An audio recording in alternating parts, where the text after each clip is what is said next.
Hey guys, welcome back to Rally Fab. On this episode, we're going to introduce the Towraptor, which is my tow car for the Capri, and we're going to be doing a DIY intercooler so you don't have to spend an arm and a leg. This is the stock intercooler, and we're going to do this.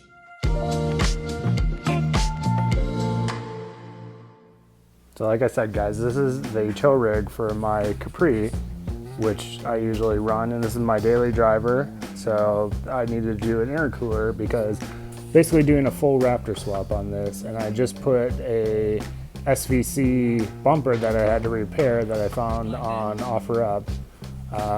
We have upgraded lights on it. I have a intake. It is stock turbos, but it is the 3.5 ecoboost. I've upgraded to some 35-inch wheels. I have the fenders and all the swap ready to go pretty soon here. I have the Gen 2 Raptor shocks. Upgraded real taillights, but yeah, this is my daily / tow rig.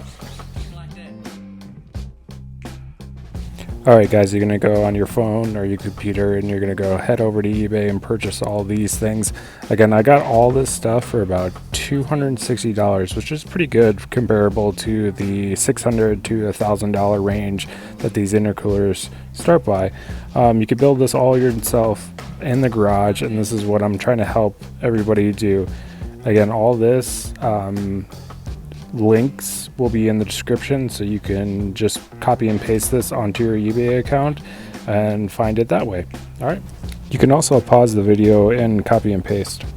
I'm taking off the stock intercooler that has 2 brackets and a couple hose clamps. After that, we do the horns.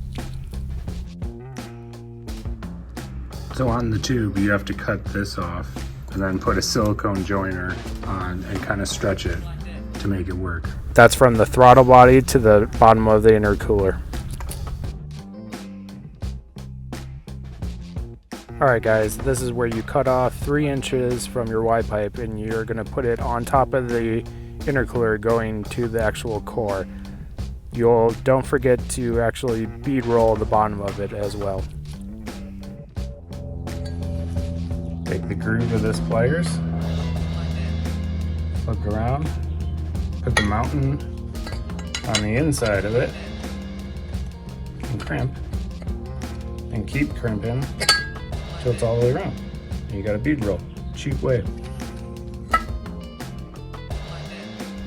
At this point guys, I know your hand's gonna hurt from doing both of them, but trust me, it's gonna save you some money if you're trying to do this on the cheap. Also on the inside of your tubes, buy yourself a little deburring tool instead of a file, and get the inside of it and just go around. It's a lot easier than filing it. It creates less of the dust when you start to file. It makes a little better edge too. Alright, now is when you start to put on the Y pipe.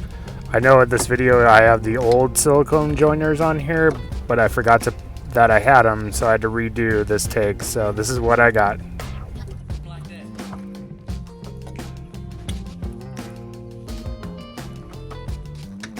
Now you're going to take your Y pipe going to your 90-degree silicone to your 3-inch that you cut and bead rolled.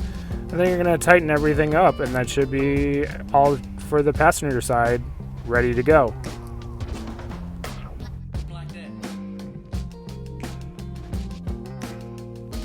Alright guys, something I didn't get to film. So after you do your pipe coming down from your throttle body, you're going to tighten these 2 onto it, and this is the 45 going to your 90, and from your 90 your little 3-inch going up to the other side of the intercooler.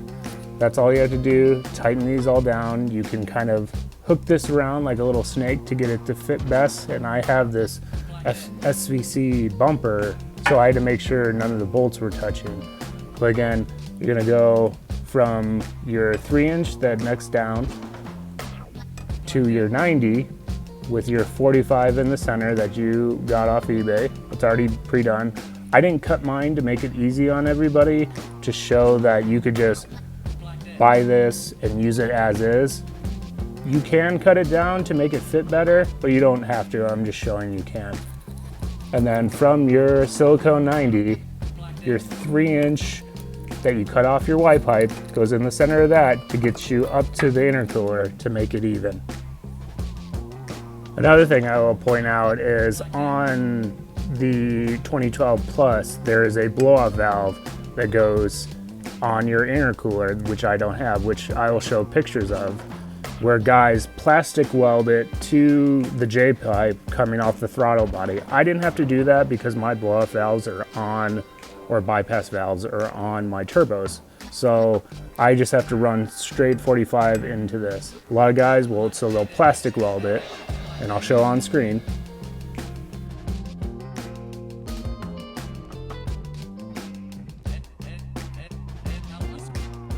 You could purchase this flange with an aftermarket blow-off valve and put it in between the two instead of plastic welding it. One of the other options is you could weld it on, have a buddy do it, or a local shop.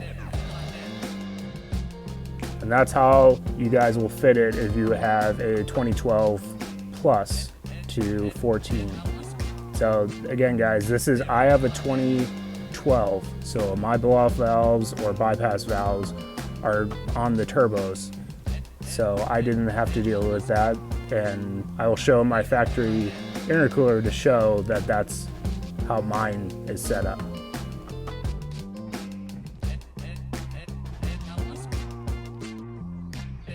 After that guys, you take your brackets that actually come with the intercooler right here, you bend them 90, you can use a vise, so that's what I did. Use the supplied hardware. I actually use the horn bolt to secure it on the passenger side. And on the driver's side, I have what is called a nutsert. And I have a nutsert gun. You can find these on Amazon. You can find them in your local hardware store as well. And I have some hardware left over, so I put the nutsert in here to secure the other one.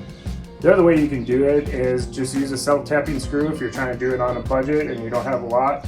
It will hold it there for a little bit, but I suggest you get a bigger one.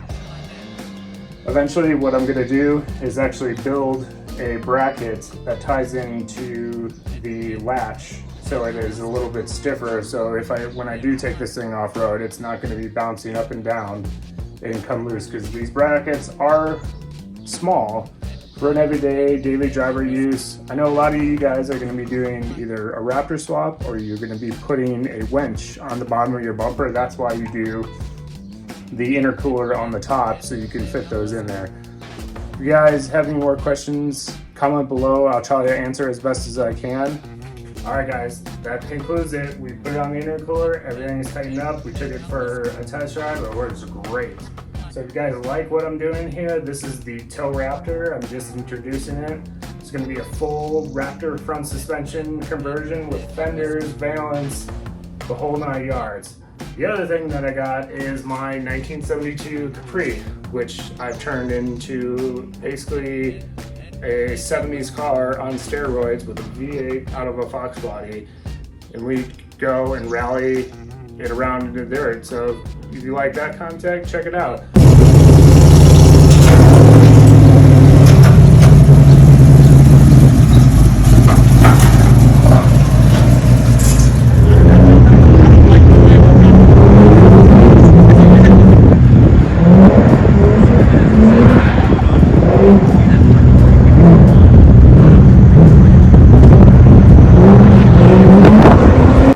More to come with this Raptor, and we're going to be doing everything on the cheap.